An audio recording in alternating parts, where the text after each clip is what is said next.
Hi കൂട്ടുകാരെ, പുതിയൊരു വീഡിയോയിലേക്ക് എല്ലാവർക്കും സ്വാഗതം. അങ്ങനെ പരമേശ്വരൻ തൻ്റെ വീട്ടിൽ വരികയാണ് കേട്ടോ. എന്നിട്ട് രൗദ്രതി അമ്മയോട് കാര്യങ്ങളൊക്കെ പറയാണ്. അപ്പോൾ ആ അമ്മയ്ക്ക് ദേഷ്യം പിടിക്കുകയാണ്. എന്നിട്ട് പരമേശ്വരൻ്റെ കഴുത്തിനങ്ങ് പിടിക്കുകയാണ്. എന്താണ് നീ പറയുന്നത്? ഞാൻ പറഞ്ഞതുപോലെ ആ വിഷം നീ ആ പൊങ്കാലയിൽ ചേർത്തില്ലേ എന്നൊക്കെ പറയുമ്പോൾ ഉടൻ തന്നെ കിരൺ പറയണ, മുത്തശ്ശി അത് ചേർത്തു, പക്ഷേ എന്താണ് അവിടെ സംഭവിച്ചതെന്നറിയില്ല. ആ പൊങ്കാല അവിടെ കൂടിയ ആളുകളും അതുപോലെ തന്നെ ഈ പറയുന്ന ഇവരെല്ലാവരും കഴിച്ചു, പക്ഷേ എന്താണ് അവിടെ സംഭവിച്ചതെന്ന് എനിക്കറിയത്തില്ല. ആ വിഷം കഴിച്ച് ആർക്കും തന്നെ ഒരു കുഴപ്പവും ഉണ്ടായിരുന്നില്ല. ഞങ്ങൾ പൊങ്കാലയിൽ വെച്ച ദേവിക്ക് സമർപ്പിച്ച അതിൽ നിന്നും വിഷമുണ്ടെന്ന് പറഞ്ഞ് പൂജാരി വരികയൊക്കെ ചെയ്തു. പക്ഷേ അവിടെ ഒരു കുട്ടി വന്നിട്ട് അവിടെ ഇങ്ങനെ പറഞ്ഞു, ഒരു കുട്ടിയോ, ഒരു പൂക്കച്ചവടക്കാരിയോ, എന്തൊക്കെയാണ് നിങ്ങൾ ഈ പറയുന്നത്? അതെ. അപ്പോഴേക്കും രൗദ്രതി നമുക്ക് തലക്ക് ഭ്രാന്ത് പിടിക്കുകയാണ് കേട്ടോ. എന്നിട്ട് പറയാണ്, അത് അവിടുത്തെ ദേവി ആ ഒരു വിഷം എടുത്തു എന്നാ കുട്ടി പറയുന്നത്. എന്തൊക്കെയാണ് നിങ്ങളീ പറയുന്നത്? എനിക്കൊട്ടും വിശ്വസിക്കാൻ കഴിയുന്നില്ല. ഇത് വിശ്വസിച്ചേ പറ്റുള്ളൂ. ഞാൻ എത്രയോ മനസ്സിൽ കണ്ട ഒരു പ്ലാനായിരുന്നു ഇത്. എന്നോ കണ്ട പ്ലാനാണ്. ഈ പ്ലാനാണ് ഇപ്പം തകർന്നു വീണത്. ഇതങ്ങനെ വെറുതെ വിടാൻ പറ്റത്തില്ല അമ്മേ, എനിക്കറിയില്ല അമ്മേ എന്നൊക്കെ പറഞ്ഞ് പരമേശ്വരൻ തൻ്റെ അമ്മയോട് സംസാരിക്കുമ്പോൾ രൗദ്രതി നമുക്കിത് താങ്ങുന്നില്ല കേട്ടോ. അപ്പോഴേക്കും കിരൺ പറയാണ്, അവിടെ സംഭവിച്ചത് ഇങ്ങനെയാണ്, പക്ഷെ ആ വിഷം അവരെ ഏറ്റില്ല, എന്താ സംഭവിച്ചതെന്ന് അറിയത്തില്ല എന്നൊക്കെ പറഞ്ഞിട്ട് ശരി നിങ്ങൾ പോയിക്കോളൂ, ഇനി അടുത്ത പണി ഞാൻ പറയാമെന്ന് പറയുന്നത് കേട്ടോ. പിന്നീട് കാണിക്കുന്നത് ചാരുവിൻ്റെ അടുത്തോട്ട് അഞ്ജന വന്നിരിക്കുകയാണ്. അപ്പോൾ അവൾ പറയാണ്, എൻ്റെ ചേച്ചിയുടെ കൂടെ ഡ്രസ്സ് അലക്കാൻ ഞാനും വരട്ടെ. ചേച്ചി എങ്ങനെയാണ് ഡ്രസ്സ് അലക്കുന്നത്? ഞാൻ വാഷിംഗ് മെഷീനിൽ ഇട്ട് അലക്കുന്നു, ഇത് മുകളിൽ കൊണ്ടുപോയി ഉണക്കണം. ഓ അങ്ങനെയാണോ? എന്നിട്ട് മുകളിലോട്ട് കൊണ്ടുപോയി ഉണക്കാൻ പോവുകയാണ് കേട്ടോ. അപ്പോൾ ആ സമയം അവിടെ ചെല്ലുമ്പോൾ ഉടൻ തന്നെ ഇങ്ങനെ അരവിന്ദൻ അവിടെ ഡ്രസ്സ് ഷെയ്ഡ് ഉണക്കുന്നത് കാണുമ്പോൾ അഞ്ജനയ്ക്ക് ചിരി വരികയാണ് കേട്ടോ. അവൾ പൊട്ടിച്ചിരിക്കുകയാണ് കേട്ടോ. അപ്പോൾ അത് കാണുന്നതിനോട് കൂടി ചാരുവും ചിരിക്കുകയാണ്. ഇത് കണ്ട് ചെറിയൊരു മൂളപ്പാട്ടൊക്കെ പാടി അരവിന്ദൻ ഇങ്ങനെ ഡ്രസ്സ് ഉണക്കുന്ന സമയത്ത് ഇവർ ചിരിക്കുന്നത് കാണുന്ന അരവിന്ദന് ദേഷ്യം പിടിക്കുക. അപ്പോഴേക്കും അരവിന്ദൻ പറയണേ, നീ എന്നെ കളിയാക്കി ചാരു എന്ന് ചോദിച്ച ഉടനെ, അയ്യോ ഞാൻ കളിയാക്കിയതല്ല, പിന്നെ നീ ഇളിഞ്ഞ ചിരിച്ചത് എന്തിനാ എന്ന് പറയുമ്പോൾ അത് ഈ നിൽക്കുന്ന അഞ്ജന ചിരിച്ചു. അപ്പോൾ എനിക്കും ചിരി വന്നു, അത്ര തന്നെ. അപ്പോഴേക്കും നീ എന്തിനാണ് ചിരിച്ചത് എന്ന് അഞ്ജനോട് ചോദിക്കുകയാണ്. അപ്പോൾ അഞ്ജന പറയണേ, നിങ്ങളെ പോലെ ഒരാളെ കണ്ടതിൽ ാണ് ഞാൻ ചിരിച്ചത്. അപ്പോഴേക്കും കിരൺ അവിടെ വരുന്നുണ്ട് കേട്ടോ. കിരൺ ആണെങ്കിലോ അഞ്ജന ഈ അരവിന്ദനുമായി സംസാരിക്കുമ്പോൾ കിരൺ ഇങ്ങനെ ഭ്രാന്ത് പിടിക്കണം. അപ്പോഴേക്കും അവന് ലഹരി കലർന്ന സിഗരറ്റ് വലിച്ചു തുടങ്ങാൻ കേട്ടോ. അങ്ങനെ ഈ സമയം ഇത് ശ്രേയ ഇപ്പുറത്തെ സൈഡിലൂടെ ഫോണിലൂടെ ഇത് കാണാണ്. ശ്രേയ ആണെങ്കിലോ ഇത് ഫോണിലൂടെ കാണുന്നതിനോട് കൂടി ദേഷ്യത്തോടു കൂടി ശ്രേയ താഴോട്ട് ഇറങ്ങി പോവാണ് കേട്ടോ. ഇതേ സമയം അഞ്ജനയോട് ഇവിടെ അരവിന്ദൻ ചോദിക്കുക, നീ എന്നെ കണ്ട് ചിരിച്ചത് എന്തിനാ? കളിയാക്കിയതാണോ? എൻ്റെ ഭാര്യയുടെ ഡ്രസ്സ് ഉണക്കുന്നത് ഇത്രമില്ലാത്ത തെറ്റാണോ? അവൾ ജോലിക്ക് പോകുന്ന ഒരാളാണ്. അപ്പോൾ അവളുടെ ഡ്രസ്സ് അലക്കാനും നേരമില്ല. ഇപ്പം എനിക്ക് പണിയില്ലാത്തത് കൊണ്ട് ഞാൻ അവളുടെ ഡ്രസ്സ് ഉണക്കി എന്നുള്ളതിന് എന്താ തെറ്റ്? നാളെ എനിക്ക് ജോലിയാകുമ്പോൾ ഞാനും ഇതുപോലെ ചെയ്യും, അതിപ്പോൾ അത്ര വലിയ തെറ്റാണോ എന്നൊക്കെ ഇങ്ങനെ അരവിന്ദൻ പറഞ്ഞ ഉടൻ തന്നെ അഞ്ജന പറയണേ, എനിക്ക് നിങ്ങളോട് തെറ്റല്ല, ഞാൻ ചിരിച്ചത് നിങ്ങളെപ്പോലെ നല്ലൊരു ഭർത്താവിനെ എനിക്കും കിട്ടിയെങ്കിൽ എന്നൊരു തോന്നലാണ്. ഇങ്ങനെയുള്ള ഒരു ഭർത്താവിനെ കിട്ടാനാണ് എല്ലാ പെണ്ണുങ്ങളും കൊതിക്കുന്നത്. തൻ്റെ എല്ലാ കാര്യങ്ങളും അറിഞ്ഞ് ചെയ്യുന്ന ഭർത്താവിനെ കിട്ടുന്നത് ഏതൊരു ഭാര്യയും ആഗ്രഹിക്കുന്ന ഒരു കാര്യമല്ലേ? ആ ഒരു ആഗ്രഹമാണ് നിങ്ങളിൽ ഞാൻ കാണുന്നത്. ഭാര്യയെ മേഡം എന്ന് വിളിക്കുക, അതുപോലെ ഭാര്യയുടെ കാര്യങ്ങൾ ചെയ്തു കൊടുക്കുക, കണ്ടറിഞ്ഞെല്ലാം ചെയ്യുക, ഇതൊക്കെ ചെയ്യുന്നത് കാണുമ്പോൾ എനിക്ക് തന്നെ എന്താ പറയേണ്ടതെന്നറിയില്ല. അതൊക്കെ കേൾക്കുന്ന കിരണ് ദേഷ്യം പിടിക്കാനായിട്ടോ. കിരണ് ദേഷ്യത്തോടു കൂടി വീണ്ടും സിഗരറ്റ് വലിക്കുകയാണ്. അവൻ്റെ തലക്ക് ഭ്രാന്ത് പിടിച്ചതുപോലെ ആകുകയാണ്. ഇതേ സമയം ഇവിടെ അരവിന്ദൻ പറയുന്നത്, ഞാനിതെല്ലാം ചെയ്യുന്ന അവളോടുള്ള ആ സ്നേഹമാണ് ഞാൻ മനസ്സിലാക്കുന്നത്.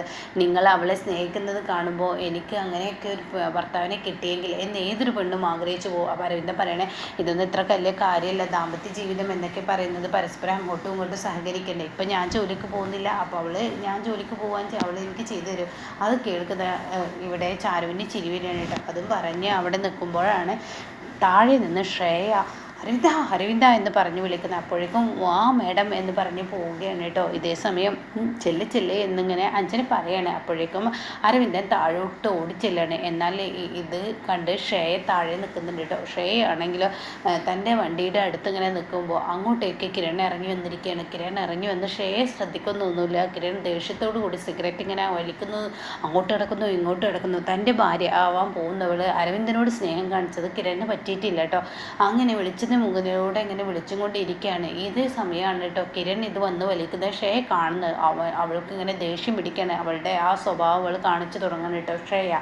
അപ്പോഴേക്കും കിരൺ അങ്ങ് പോവുകയും ചെയ്യുന്നുണ്ട്. പിന്നീടാണെങ്കിൽ ചാരുവിനോട് ചോദിക്കുകയാണ് അഞ്ജന, അല്ല നിങ്ങളുടെ വിവാഹം ലവ് മാരേജ് ആണോ? അല്ല, എന്തെന്നീ ചോദിക്കാൻ, അങ്ങനെ ഉണ്ടെന്ന് തോന്നി. സത്യത്തിൽ നിങ്ങളുടെ വിവാഹം എങ്ങനെയാണ്? അപ്പോൾ അറേഞ്ച് ആണെന്ന് പറയണ്ടോ. അപ്പോൾ അത് കേൾക്കുന്നതിനോട് കൂടി അല്ല, അപ്പോൾ എങ്ങനെ ഇത് സത്യത്തിൽ ഞാൻ ഈ പറയുന്ന അരവിന്ദേട്ടനെ കല്യാണം കഴിക്കാൻ ഇരുന്നിരുന്നതാണ്, അപ്പോൾ കഥ ഒന്ന് പറഞ്ഞു തരുമോ എന്നൊക്കെ ചോദിക്കുന്നുണ്ട്. ആ കഥയൊക്കെ പറഞ്ഞു കൊടുക്കുന്നുണ്ട്.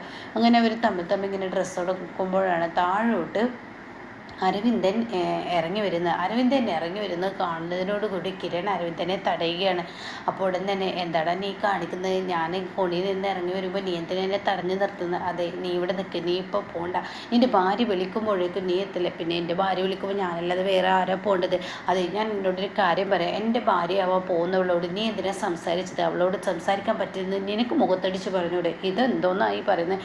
നിൻ്റെ ഭാര്യ പോകുന്ന ആ പെൺകുട്ടി എന്നോട് സംസാരിക്കാൻ വന്നാൽ അതിന് മറുപടി ഞാൻ കൊടുത്തു. അവളോട് വേണമെങ്കിൽ നീ ചെന്ന് പറഞ്ഞു എന്ന് കിരണിനോട് പറയുമ്പോൾ കിരൺ പറഞ്ഞ അത് പറ്റത്തില്ല, അത് നീയാണ് പറയേണ്ടത് എന്നിങ്ങനെ കിരൺ അരവിന്ദനോട് പറയുമ്പോൾ ഇത് നല്ല കേട്, അത് പറ്റത്തില്ല എന്ന് പറഞ്ഞാൽ പറ്റത്തില്ല എന്ന് അരവിന്ദനോട് വീണ്ടും ആവർത്തിക്കും. അരവിന്ദൻ പറയണേ, നിൻ്റെ ഭാര്യയാവാൻ പോകുന്ന പെണ്ണിനോട് നിനക്ക് അങ്ങ് പറഞ്ഞൂടെ? അത് പറ്റത്തില്ല, നിന്നോട് ഈ വീട്ടിൽ നിനക്ക് നല്ലപോലെ നിൽക്കണം എന്നുണ്ടെങ്കിൽ നിന്നോട് ഞാൻ പറഞ്ഞത് അങ്ങ് കേട്ടോ എന്ന് കിരൺ പറയുമ്പോൾ, എടാ ഇത് എൻ്റെ വീടാണ്, എൻ്റെ വീട്ടിൽ ഞാൻ നിൽക്കേണ്ടതെന്ന് തീരുമാനിക്കുന്നത് ഞാനാണ്, നീ എൻ്റെ വീട്ടിൽ വന്ന ഗസ്റ്റാണ്, നീ ഇവിടെ നിൽക്കേണ്ടത് തീരുമാനിക്കേണ്ടത് ഞാൻ വിചാരിച്ച നടക്കുമെന്ന് പറയുമ്പോൾ, ആഹാ നീ അത്രക്കായോ? അപ്പോഴേക്കും ദേഷ്യത്തോടു കൂടി ശ്രേയ വീണ്ടും വിളിക്കുകയാണ്, അരവിന്ദ എന്ന് പറഞ്ഞ് വിളിക്കുകയാണ് കേട്ടോ. അപ്പോൾ ഉടൻ തന്നെ കിരണിനെ ഒരൊറ്റ തട്ടിട്ട് ശ്രേയയുടെ വിളിക്ക് ഉത്തരം നൽകാൻ ഓടിച്ചെല്ലുകയാണ് കേട്ടോ ഈ പറയുന്ന അരവിന്ദൻ. അങ്ങനെ അരവിന്ദൻ വരുന്നത് കാണില്ല എന്ന് കാണുമ്പോൾ ശ്രേയ വീണ്ടും വിളിക്കുമ്പോൾ, മേഡം ഞാൻ അവിടെ നിന്ന് ഓടി എത്തണ്ടേ? അതെ, എന്നാൽ മേഡം പൊയ്ക്കോ, ബൈ സി യു എന്നൊക്കെ പറയുമ്പോൾ തൻ്റെ ബൈ സിയും കേൾക്കാനില്ലടാ ഞാനിവിടെ വന്നത്, നിന്നോട് ഞാൻ ഒരു കാര്യം പറയണം. അത് കേൾക്കുന്ന അരവിന്ദൻ്റെ മുഖം ആകെ ചുളിഞ്ഞു കേട്ടോ. അങ്ങനെ അരവിന്ദൻ വിഷമത്തോടു കൂടി നിൽക്കുമ്പോൾ, അതെ ഞാനൊരു കാര്യം പറയട്ടെ, ഞാൻ ഈ വീട്ടിൽ ഇനി നിൽക്കത്തില്ല. അതെന്താ മേഡം ഇങ്ങനെയൊക്കെ പറയുന്നത്? അതെ, ആ കിരൺ എന്ന് പറയുന്ന പയ്യനില്ല, അവന് എൻ്റെ മുന്നിൽ വെച്ച് എൻ്റെ മുഖത്തോട്ട് സിഗരറ്റ് വലിച്ച് ഊതുന്നു. എനിക്കിങ്ങനെയുള്ളവന്മാരുടെ കൂടെ നിൽക്കാൻ പറ്റത്തില്ല. സിഗരറ്റ് മാത്രമല്ല, അത് ലഹരി കലർന്ന ഒരു സിഗരറ്റ് ആണെന്ന് തോന്നുന്നു. അതുകൊണ്ടാണ് അവൻ അങ്ങനെ ചെയ്തത്. ഓഹോ, മേഡത്തിൻ്റെ മുഖത്ത് നോക്കി അവൻ അങ്ങനെ സിഗരറ്റ് ഊതിയോ? അതെ ഊതി എന്ന് പറയാൻ കേട്ടോ. ഇതോടുകൂടി അരവിന്ദൻ പറയണേ, എന്നാൽ ഞാൻ അവനെ ചോദ്യം ചെയ്ത് അങ്ങനെ വിടാൻ ഞാൻ തയ്യാറല്ല എന്ന് പറയുന്നത് കേട്ടോ. അങ്ങനെ ശ്രേയ അതും പറഞ്ഞ് അവിടെ നിന്ന് പോവുകയാണ്. എന്നാൽ ഈ സമയം ചാരുവും അഞ്ജനയും കൂടി മുകളിൽ നിന്ന് ഇങ്ങനെ സംസാരിച്ചും കൊണ്ടിരിക്കുന്നുണ്ട് കേട്ടോ. പിന്നീട് കാണിക്കുന്നത് ദേവിയാണ്. ആ കുട്ടി പൂക്കച്ചവടക്കാരിയായി ദേവി വീണ്ടും ഷെയുടെ മുന്നിൽ എത്തിയിരിക്കുകയാണ്. അങ്ങനെ ഷെയുടെ തൊട്ട് മുന്നിൽ ഒരു വണ്ടി നിൽക്കുന്നുണ്ട്, സിഗ്നലിൽ നിൽക്കുകയാണ്. ആ സമയം അവരോട് പറയണേ, ഇതാ പൂവ് വാങ്ങിക്കോളൂ. അപ്പോൾ അവർ പറയണേ, വേണ്ട കൊച്ചെ, ഞങ്ങൾക്ക് പൂവ് വേണ്ട, അത് പറഞ്ഞാൽ പറ്റത്തില്ല, പൂവ് വാങ്ങുക, വേണ്ട കൊച്ചെ എന്ന് പറയുമ്പോൾ ഷെയുടെ കണ്ണിൽ ഈ കൊച്ചിനെ കാണുന്നത്. അത് കാണുന്നതിനോട് കൂടി ഷെയ, ഈ കൊച്ചാണല്ലോ എനിക്ക് പൂ തന്നിട്ട് എൻ്റെ വണ്ടി പാമ്പായി മാറിയത്, അതുകൊണ്ട് ഈ കുഞ്ഞിൻ്റെ കയ്യിൽ നിന്ന് ഈ പൂ വാങ്ങണമെന്നുള്ള ആ ഒരു ഇത് ഷെയക്ക് തോന്നുകയാണ്. അങ്ങനെ ഷെയ, ദേ കുട്ടി ഇവിടെ വന്നേ. അപ്പോൾ വിളി കേൾക്കില്ല കേട്ടോ. ദേവി മനഃപൂർവ്വം മുഖം തിരിക്കുകയാണ്. അപ്പോൾ മോളെ നീ ഇങ്ങ് വന്നേ. അപ്പോഴും വിളി കേൾക്കില്ല കേട്ടോ. അപ്പോഴേക്കും എനിക്ക് കുറച്ച് പൂ വേണം എന്ന് പറഞ്ഞിട്ട് 100 രൂപയെടുത്ത് ഷെയ വീണ്ടും വിളിക്കുമ്പോൾ വിളി കേൾക്കില്ല. അപ്പോഴേക്കും ദേവി പിന്നീട് തിരിഞ്ഞു നോക്കുകയാണ്. ഷെയുടെ മുഖത്തോട്ട് ആ കുട്ടി നോക്കിയാണ് കേട്ടോ. കുട്ടി എനിക്ക് പൂ വേണം ഞാൻ പറഞ്ഞല്ലോ. അപ്പോൾ ആ കൊട്ടയിൽ ആകെ ഒരു പൂവേ ഉണ്ടാവുള്ളൂ കേട്ടോ.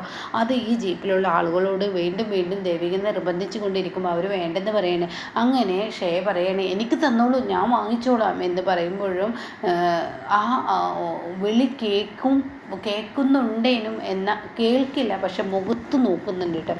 അങ്ങനെ ഷേക്ക് ദേഷ്യം മേടിക്കുകയാണ്. ഇതെന്താ ഇവളോട് ഞാൻ വേണമെന്ന് പറഞ്ഞിട്ട് ഈ പെൺകുട്ടി എന്താ എൻ്റെ അടുത്തോട്ട് കൊണ്ടുവരാത്തെന്ന് ദേഷ്യഭാവത്തോട് കൂടി ഷേ ഇങ്ങനെ നിൽക്കുമ്പോഴാണ് ഷേയുടെ മുന്നിൽ ഒരു ബൈക്കിലെ ഒരു ഹസ്ബൻഡും വൈഫും കൂടിയിട്ട് ഇങ്ങനെ വന്ന് നിൽക്കുന്നത്. അപ്പോൾ അവരുടെ അടുത്തോട്ട് ഈ കുട്ടി പൂവുമായി പോവുകയാണ്. ദേവി പോവാണ്. എന്നിട്ട് പറയണേ, ഈ പൂ വാങ്ങിച്ചോളൂ എന്ന് പറയണേ. അപ്പോൾ അവർ പറയുന്നത് വേണ്ട എന്ന് പറയണേ. അയ്യോ, തലയിൽ പൂവില്ലാതെ പോകുന്നത് ശരിയല്ല, നിങ്ങൾ തലയിൽ പൂ ചേരണം, നിങ്ങളുടെ ഭാര്യയ്ക്ക് ഇത് വാങ്ങിക്കൊടുക്കും. അപ്പോഴേക്കും ഈ കുട്ടി പറയുന്നത് കണ്ടില്ലേ, നമുക്കിത് വാങ്ങിക്കോട്ടെ അല്ലേ ലാസ്റ്റ് പോഴുക. അപ്പോഴും ഷെയ വിളിക്കാൻ കേട്ടോ, കുട്ടി എനിക്ക് വേണം പൂ എന്ന് പറഞ്ഞില്ല, പിന്നെന്താ എനിക്ക് തരാത്ത? അപ്പോഴും അതിന് ഉത്തരം നൽകുന്നില്ല. പക്ഷേ ഷെയ ഇങ്ങനെ നോക്കൂട്ടോ. ദേവി ചെറിയൊരു പുഞ്ചിരിയോട് കൂടി നോക്കുകയാണ്. ഇതേ സമയം അവരാണെങ്കിൽ ആ പൂവ് വാങ്ങിയിട്ട് 100 രൂപ കയ്യിൽ കൊടുക്കുമ്പോൾ ഇത് ഇത്രയൊന്നും വേണ്ട എന്ന് പറയണേ.